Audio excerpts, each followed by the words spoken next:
Hey guys, welcome back to my channel. It's Leah with Skin Beautiful RX.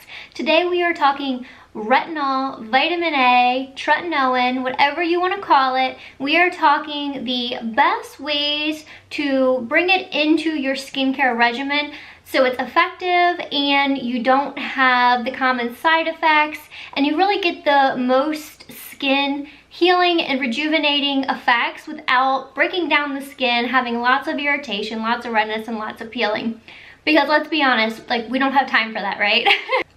So you can get forms of tretinoin from your pharmacy, or you can get products from brands that are very similar to your prescription strength retinols. The ones that I'm going to talk about today that I find to be the most comparable are the Advanced Radical Night Repair, and I think they actually reformed or changed the name of this, so it might not even be called that anymore. This is how old this is. And the Treatments Retinol 1% Gel and 5% Gel. So first, let's talk about how vitamin A works in the skin. Vitamin A is one of 2 ingredients classified by the FDA as anti-aging. So it's so important to have this in your skincare anti-aging regimen. And it's also really great for acne. So no matter what reason you're using it for, it's so important to use it properly.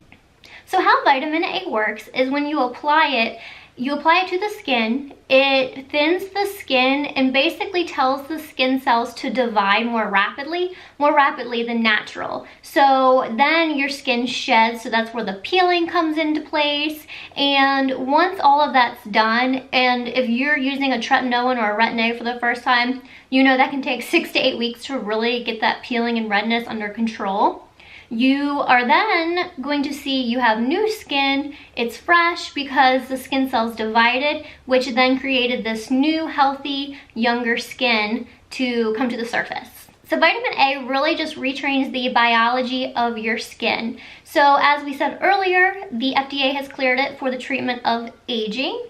It also helps mainly with fine lines and wrinkles. It does have some effect on sun damage because what it's doing, it's exfoliating those layers of skin. And if you have brown spots, sun damage, melasma, it's going to shed those skin cells. So you're going to have less of those brown spots. Also inhibits the formation of brown spots or pigment. So if you have post-inflammatory hyperpigmentation, it's not only going to help shed those scars that are already there in those pigmented areas, but it's inhibiting the formation of new ones.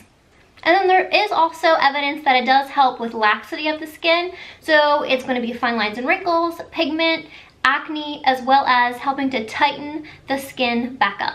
So there are a lot of different types of vitamin A. You have adapalene, differin gel, tretinoin, retinaldehyde, retinol, so many different types of vitamin A. And what I always recommend is, if you have never used one before, depending on your age, start with a retinol and work your way up to a vitamin A or a Truth Treatments Retinol or a ZOMedical, because they are so aggressive and all you're going to do is just demolish your skin.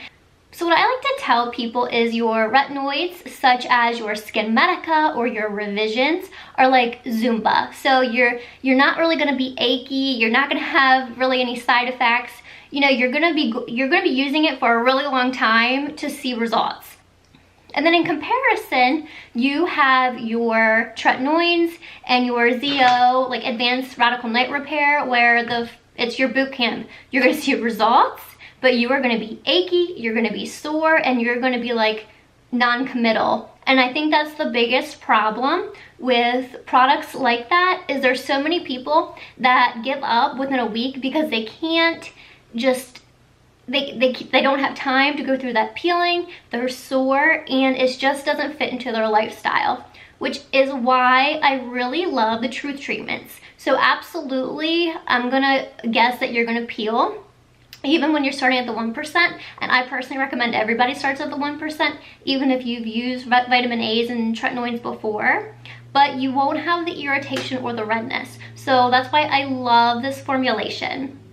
So no matter where you start in your Retin-A journey, whether it's a retinoid or if it's a tretinoin, we always want to make sure that we are using it properly. So I'm going to go over my basic steps on using a product properly, such as the Truth Treatments Retinol Gels. So my first tip is to start at the 1%. I think that's so important. Train your skin, you're retraining the biology, and start at the 1%. So my second tip, and I actually thought this was like really common, but I mentioned it in a forum the other day on Facebook that I was a part of, and nobody had ever done this before, so I'm sharing this tip with you now, and if you've heard of it, awesome, we're on the same page, and if it's new to you, I'm so excited, and I can't wait to hear what you think of it. So my second tip, if you are normal skin and you are using this for anti-aging, I absolutely recommend that after you wash your face, you apply a growth factor. I love Stemfactor from Osmosis. I've talked about it before, and it's an amazing product to pair with the Truth Treatments or your Tretinoins, and it's just so amazing, but it's gonna cushion the retinol. So what you're gonna do, you're gonna cleanse, you're gonna apply your growth factor, you're gonna let it completely dry. So before you put on any tretinoin or vitamin A product from Truth Treatments, you're going to make sure the skin is dry. You're then going to apply the 1% retinol gel, and when I say a pea-sized amount, I mean like a pea-sized amount. You're gonna look at it and be like, my face is so much bigger, but it's all you need, I promise. And it's gonna make your product last longer, and it's truly all your skin needs.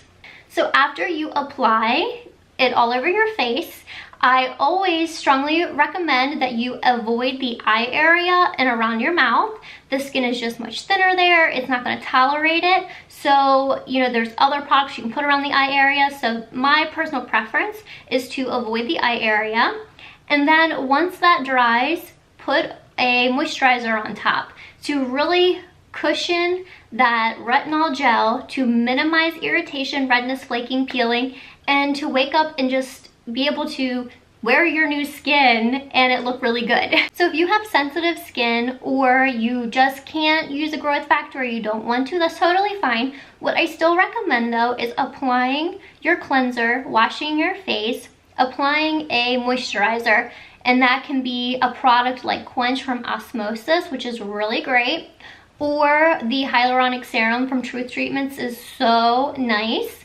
Allowing that to dry, applying your retinol, and then applying another layer of your moisturizer. And again, it's going to cushion it, it's going to feed the skin, because the worst thing we can do is apply a retinol to a skin that has not been properly prepped.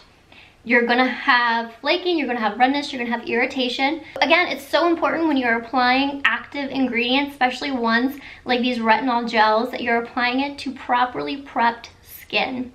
And you're gonna just love the results. Within weeks, your skin's gonna be glowing, it's gonna be younger, and it's just gonna look so pretty. And by doing simple little things in your treatment regimen, it's gonna have such lasting results. So the next tip I always like to tell people when it comes to tretinoins, Truth Treatments retinols, and even some of the Replenix retinols, which can get pretty aggressive, make sure that you're not applying them to your neck. And this is just my tip.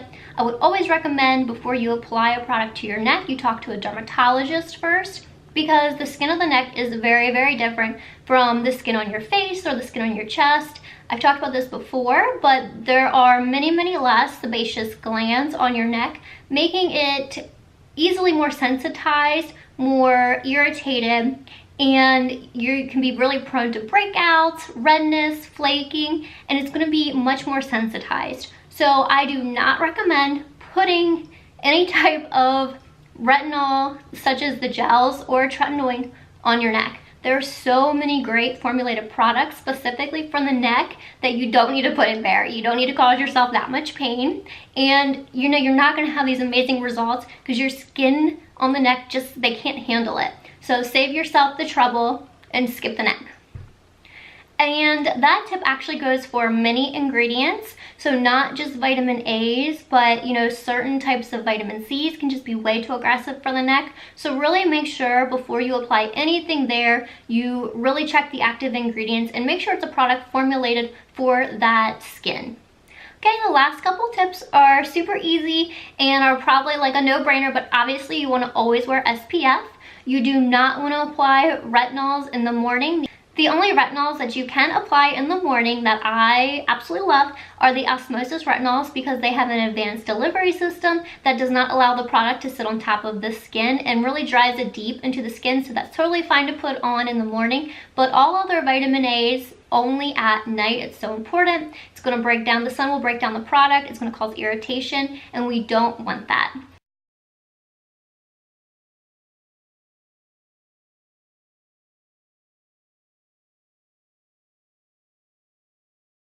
I personally prefer the gels over the creams. The retinol that you can get from your pharmacy also does come in a gel. It's a 0.05, and then they also have the 0.025, 0.05, and 1% in creams. I just prefer the gel. I feel like it feels better, there's less irritation, and then the Truth treatments are both gels, so they just feel really lovely. And again, they are perfect if you're somebody that just does not have time for the peeling, flaking redness. And I say this a lot, what I like is the science behind new products. I personally am not a fan of tretinoins. I won't use them. That doesn't mean that you shouldn't. I think everybody's skin is different, and you kind of have to know what's best for you. I've tried them before, and I just couldn't tolerate it. My skin's very fair, and it just broke it down. I was red, I was peeling, and it lasted much further than the 6 weeks, and I just couldn't tolerate it. So that's why I love, you know, newer science. I mean, originally tretinoins came out so long ago, and so much science has advanced, formulations have advanced, so you can now get products that fit your needs, and you don't have to go through this embarrassing 6 to 8 weeks if you don't need to. Now, some people love them, and that's great if you have thicker skin, it's hardier. You know, darker skin tones do great with tretinoins, oilier skin, and that's amazing. But if you're already dry and already very sensitive, I really recommend the 1% by Truth Treatments, the gel, and you'll really be happy if you've tried the tretinoins before and you just couldn't handle it.